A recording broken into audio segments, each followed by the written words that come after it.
സിസ്റ്റർമാരാണ്. ഇന്ന് ഈ little flower വിദ്യാലയത്തിന് ഇവിടെ പഠിക്കുന്ന ഇന്നത്തെ കുഞ്ഞുമക്കൾക്കും ഇവിടെ നിന്നും കടന്നുപോയ മക്കൾക്കും അതിനേക്കാൾ ഉപരിയായി ഇവിടുത്തെ പ്രിയപ്പെട്ട അധ്യാപകർക്കും മാതാപിതാക്കൾക്കും മനസ്സിനിന്ന് മധുവായി മാറി.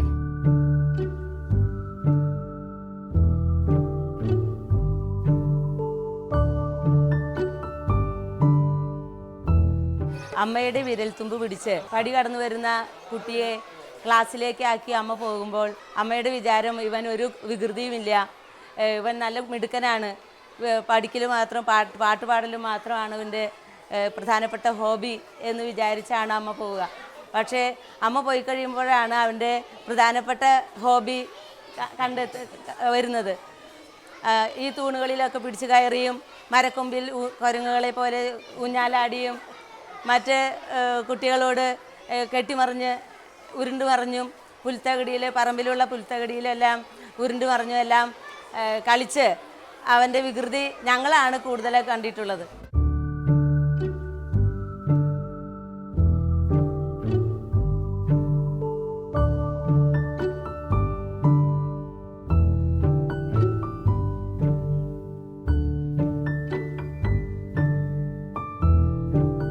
ഞാൻ 5ാം ക്ലാസ് മുതൽ 10ാം ക്ലാസ് വരെ പഠിച്ച സ്കൂളാണിത്, മാർ അഗസ്റ്റിൻ മെമ്മോറിയൽ ഹൈസ്കൂൾ. ഞാൻ 2ാം ക്ലാസ്സിൽ പഠിക്കുമ്പോഴാണ് ആദ്യമായിട്ട് സ്റ്റേജിൽ കയറി പാടുന്നത്. അത് LP സ്കൂളിൽ വെച്ച്. ശരദിന്ദു മലർ ദീപനാളം നീട്ടി സുരഭിലയാമങ്ങൾ ശ്രുതി മീട്ടി. ഈ ഗാനാണ് ആദ്യമായിട്ട് ഞാൻ സ്റ്റേജിൽ കയറി പാടിയത്. പേടി കാരണം കൊണ്ട് 2 ലൈൻ മാത്രമേ ഞാൻ പാടിയുള്ളൂ. അപ്പോഴത്തേക്കും ഞാൻ പേടിച്ച് താഴത്തേക്ക് ഇറങ്ങിപ്പോയി. അതിനുശേഷം ഞാൻ സ്റ്റേജിൽ കയറി പാടുന്നത് ഈ സ്കൂളിൽ വെച്ചാണ്, 5ാം ക്ലാസ്സിൽ വെച്ച്. ഇതുവരെ കൊച്ചു കളി വീണയിൽ, ആ ഗാനമാണ് ചിരിയോ ചിരി എന്ന ചിത്രത്തിലെ. ആ സ്റ്റേജിൽ നിന്നാണ് പാടിയത്. പിന്നീട് ഇവിടെ നിന്നാണ് ഞാൻ യൂത്ത് ഫെസ്റ്റിവലിൽ പങ്കെടുത്തതെല്ലാം ഈ സ്കൂളിൽ വെച്ചാണ്. ഈ സ്കൂളിൽ നിന്നാണ് ഞാൻ ആരംഭിച്ചത് ശരിക്കും പറഞ്ഞാൽ എൻ്റെ സംഗീത ജീവിതം. എൻ്റെ ഉള്ളിൽ സംഗീതം ഒളിഞ്ഞിരിക്കുന്നതെന്ന് കണ്ടുപിടിച്ചത് ബസാലി സിസ്റ്ററാണ്.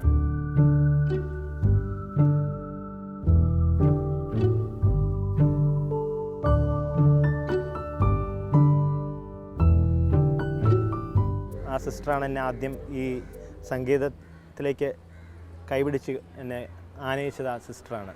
പിന്നീട് ഈ സ്കൂളിലേക്ക് വന്നപ്പോൾ എന്നെ സംഗീതരംഗത്ത് വളരെയധികം പ്രോത്സാഹിപ്പിച്ചത് Joy master, Murali master, Venu master.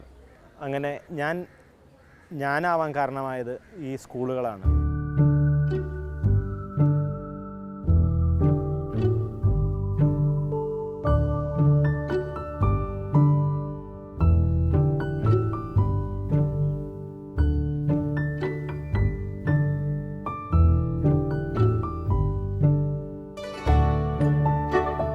ഇതാണ് മുരളി മാഷ്. ഞങ്ങൾ ഒരുമിച്ചാണ് യൂത്ത് ഫെസ്റ്റ്. ഈ മാഷാണ് എന്നെ സ്കൂളിൽ പോയി പഠിക്കുമ്പോൾ ഇവിടെ പഠിച്ചുകൊണ്ടിരുന്നപ്പോൾ യൂത്ത് ഫെസ്റ്റിവലിന് കൊണ്ടുവരുന്നത്. അപ്പോൾ ആദ്യ കൊല്ലങ്ങളിലൊക്കെ സെമി ക്ലാസിക്കലായിട്ടുള്ള പാട്ടുകൾ മധു പാടുമ്പോൾ തന്നെ സംഗീതത്തിലൊരു വാഗ്ദാനമാണ് മധു എന്ന് അന്ന് തന്നെ തിരിച്ചറിയാൻ പറ്റിയിരുന്നു എനിക്ക്. പിന്നെ യൂത്ത് ഫെസ്റ്റിവലുകളിലൊക്കെ ഒരു പക്ഷേ ആ കാലങ്ങളിൽ ഈ സ്കൂളിനെ, മേം ഹൈസ്കൂളിന് ജില്ലാ തലത്തിൽ 1ാം സ്ഥാനം നേടിക്കൊടുക്കുന്നതിൽ മധുവിൻ്റെ ഒരു പങ്ക് വലുതായിരുന്നു. പിന്നെ ആ കുട്ടിക്കാലത്തു നിന്നുള്ള വളർച്ചയും ഒരു പ്രത്യേക തരത്തിലാണ്. 5ലും 6ലും ഒക്കെ പഠിക്കുമ്പോൾ യൂത്ത് ഫെസ്റ്റിവലുകൾക്കൊക്കെ ചെന്നാൽ ഒരു ഐസ്ക്രീം വാങ്ങി തന്നാലേ ഇനി ഞാൻ പാടുള്ളൂ എന്ന് പറയുന്ന മധു അത് ലെവലിൽ നിന്ന് വളർന്ന് 10ാം ക്ലാസ്സൊക്കെ ആയപ്പോഴേക്കും മറ്റു കുട്ടികൾ അവിടെ ആ പാടുന്ന മൊത്തം നടക്കുന്ന എല്ലാ കുട്ടികളുടെയും പാട്ട് ശ്രദ്ധിക്കുകയും ഒപ്പം തൻ്റെ ഭാഗം ഭംഗിയാക്കാൻ വേണ്ടി പ്രയത്നിക്കുകയും ചെയ്യുന്ന ഒരു നല്ല സംഗീത വിദ്യാർത്ഥിയായി വളർന്നു കഴിഞ്ഞിരുന്നു. ആ വ്യത്യാസം സാധാരണ കുട്ടികളിൽ കാണുന്നതല്ല. പ്രകടമായിട്ട് ആ സംഗീതത്തോടുള്ള ആഭിമുഖ്യം പടിപടിയായിട്ട് വളരുന്നത് കാണാനുള്ളൊരു ഭാഗ്യം നിങ്ങൾക്കുണ്ടായെന്നുള്ളതാണ്.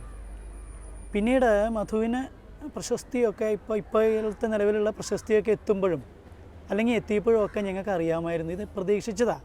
ഒരു സുപ്രഭാതത്തിലൊരു ഭാഗ്യം കൊണ്ട് പ്രശസ്തി ഉണ്ടായ ഒരു കലാകാരനാണെന്ന് ഞാൻ വിശ്വസിക്കുന്നു. ശരിക്ക് അടിയുറച്ച പ്രവർത്തനം കൊണ്ട് പെരുമ്പാവൂരടുത്താണ് മറ്റേ അമ്മയുടെ വീട് പറവൂരാണ് തറവാട്. പെരുമ്പാവൂരടുത്ത് പോയി പഠിച്ചിരുന്നില്ലേ? എൻ്റെ ഗുരുനാഥൻ അവിടെ ചന്ദ്രമല നാരായണൻ നമ്പൂതിരി. ചന്ദ്രനാരായണൻ. അതെ അപ്പം അന്നേ പറയായിരുന്നു ഇങ്ങനെ അച്ഛൻ ഇങ്ങനെ വണ്ടി കാത്ത് വെക്കലും പെരുമ്പാവൂർ വിടലൊക്കെ പോയി വരലും ഒക്കെ. അപ്പം അന്നൊക്കെ ശാസ്ത്രീയ സംഗീതം അത്രയും അങ്ങോട്ട് പഠിച്ചു വരുന്നുണ്ടായിരുന്നു. 6-ലൊക്കെ പഠിക്കും. 10-ലൊക്കെ ആയപ്പോഴേക്കും 9-10-ലൊക്കെ ആയപ്പോഴേക്കും ജില്ലാ തലത്തിൽ ശാസ്ത്രീയ സംഗീത മത്സരങ്ങളിൽ എപ്പോഴും ഒന്നാമനാവാൻ തന്നെ ഈ ജില്ലയിൽ നിന്നൊക്കെ സാധിച്ചിരുന്നു. മധു ഒരിക്കൽ ഫസ്റ്റ് പ്രൈസ് കിട്ടിയപ്പോൾ മാഷനെ എടുത്ത് പൊക്കി സന്തോഷം കൊണ്ട്. അല്ല, അയാളുടെ ഫസ്റ്റ് പ്രൈസും കൂടി വരുമ്പോൾ സ്കൂള് ഫസ്റ്റ് ആവുകയാണ്, മനസ്സിലായോ? അപ്പോൾ ടെൻഷനോട് കൂടിയാണ് മധുവിനെ ഞാൻ സ്റ്റേജിലേക്ക് വിടണത്. അത് കഴിഞ്ഞ് അതിന് ഫസ്റ്റ് വന്ന് അപ്പോൾ സ്കൂള് മൊത്തത്തിൽ പ്രാവശ്യം ഏറ്റവും കൂടുതൽ പോയിന്റ് ആവുകയാണ്. പഠിക്കുമ്പോഴാണല്ലോ അച്ഛൻ മരിച്ചത്. പിന്നെ അതും ഓർമ്മയുണ്ട്. ആദ്യമായിട്ട് അച്ഛൻ മരിച്ചതിന് ശേഷം ഇവിടെ ഒരു ഫംഗ്ഷൻ എന്തോ ഒരു പാട്ട് പ്രത്യേകം പാടുകയുണ്ടായി, ഓർക്കണ്ടേ? അത് മനസ്സിൽ തട്ടിയൊരു പാട്ടാ, ആരോഗ്യമഴ്ത്തി വെച്ചൊരു ആ പാട്ട് ഇപ്പോഴും മധുവിനെ ഓർക്കുമ്പോൾ ആദ്യം ഓർക്കാ പാട്ടാ. അച്ഛനെ ശരിക്ക് അല്ലെങ്കിൽ ആ മരണം ഉണ്ടാക്കിയ വേദന മനസ്സിൽ മുഴുവനായിട്ട് പുറത്തു വരുന്ന രീതിയിലുള്ള പാട്ടൊക്കെ ഞങ്ങളെ വന്ന് ഇത്തരം സ്കൂളിനെ ആകർഷിച്ചു വന്നു. ആരോ കമഴ്ത്തി വച്ചോരോട്ടുരുളി പോലെ ആകാശത്താവണി തിങ്കൾ പഴകിയൊരോർമ്മയായി മിഴിനിറുവാർക്കും, പഴകിയൊരോർമ്മയായി മിഴിനിറുവാർക്കും പാഴിരുൾ തറവാടെൻ മുന്നിൽ ഒരിക്കൽ കൂടി തിരുമുറ്റത്തെത്തുന്നു ഓണനിലാവും ഞാനും, ഈ ഓണനിലാവും ഞാനും. ഉണ്ണിക്കാലടികൾ പിച്ച നടന്നൊരീ മണ്ണിനെ ഞാനെന്നും സ്നേഹിക്കുന്നു. ആർദ്രമാം ചന്ദനത്തടിയിലെരിഞ്ഞൊരൻ അച്ഛൻ്റെ ഓർമ്മയെ സ്നേഹിക്കുന്നു. അരത്തുടം കണ്ണീരാലത്താഴം വിളമ്പിയോരമ്മതൻ ഓർമ്മയെ സ്നേഹിക്കുന്നു. എൻ്റെ അമ്മതൻ ഓർമ്മയെ സ്നേഹിക്കുന്നു. ഇതെല്ലാം എൻ്റെ ഗുരുക്കന്മാരാണ്. മധുവിൻ്റെ അച്ഛൻ ബാലകൃഷ്ണൻ എൻ്റെ നല്ലൊരു സുഹൃത്തായിരുന്നു. ഞങ്ങൾ മിക്കവാറും എല്ലാ ദിവസങ്ങളിലും ഒരു നിശ്ചിത സമയത്ത് പച്ചക്കറി കടയിൽ ഒരുമിച്ച് കാണാറുള്ളതാണ്.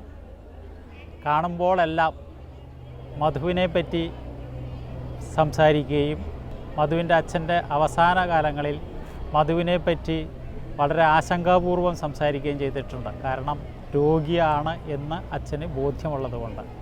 മരിക്കുന്നതിൻ്റെ തലേ ദിവസം പോലും ഞങ്ങൾ കാണുകയുണ്ടായി.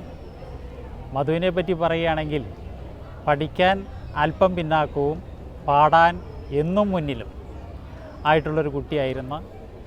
എല്ലാ യുവജനോത്സവങ്ങളിൽ പോയും കൈനിറയെ സമ്മാനങ്ങളുമായി വരുന്ന മധുവിനെയാണ് ഞങ്ങൾക്ക് പരിചയം. ഇത് സത്യദാസ് ചേട്ടൻ, എൻ്റെ കൂടെ ഇവിടെ സീനിയറായിട്ട് പഠിച്ച ചേട്ടനാണിത്. ഇദ്ദേഹം നല്ലൊരു ഗായകനാണ്. സത്യദാസ് ചേട്ടൻ 8ാം ക്ലാസ്സിൽ പഠിക്കുമ്പോഴാണ് ഞാനിവിടെ 5ാം ക്ലാസ്സിൽ ഈ സ്കൂളിൽ വരുന്നത്. 5ാം ക്ലാസ് മുതലാണ് ഈ സ്കൂളിൽ ക്ലാസ്സുകൾ ആരംഭിക്കുന്നത് അല്ലേ? അതെ. അപ്പോൾ ഇവിടെയാണ് എത്തുന്നത്. അതെ. അപ്പോൾ ഈ സത്യദാസ് ചേട്ടൻ ഉണ്ടായിരുന്ന ഈ കാലഘട്ടം ഞാൻ വളരെയധികം ആസ്വദിച്ചിരുന്നൊരു സമയമാണ്. കാരണം ഇവിടെ ആനിവേഴ്സറിയുടെ സമയത്ത് മിക്കപ്പോഴും ഗാനമേളകൾ ഉണ്ടാവാറുണ്ട്. അപ്പോൾ സത്യദാസ് ചേട്ടനാണ് മെയിൽ വെർഷൻ കൈകാര്യം ചെയ്യുന്നത്. എൻ്റെ ശബ്ദം ഒന്ന് ഫീമെയിൽ വോയിസ് ആയിരുന്നു. അങ്ങനെ ഫീമെയിൽ വെർഷൻ ഞാനും പിന്നെ സജീവ് എൻ്റെ 2 ക്ലാസ് മുകളിൽ പഠിച്ചിരുന്നത്, സീനിയറായിട്ട് പഠിച്ചിരുന്നത് സജീവ്. ഞങ്ങൾ രണ്ടുപേരുമായിരുന്നു ഫീമെയിൽ വെർഷൻ കൈകാര്യം ചെയ്യുന്നത്.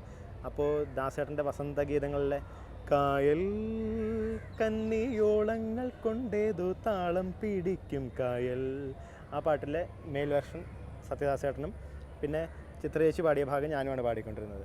മധു ഇവിടെ 5ൽ വരുമ്പോൾ വളരെ ചെറിയൊരു കുട്ടിയായിരുന്നു, ട്രൗസറൊക്കെ ഇട്ട് വരുന്നത്. എനിക്കിപ്പോഴും ഓർമ്മയുണ്ടത്. അന്ന് ഈ വിദ്യാലയത്തിൻ്റെ ഫ്രണ്ടേജ് ഇങ്ങനെയല്ലായിരുന്നു.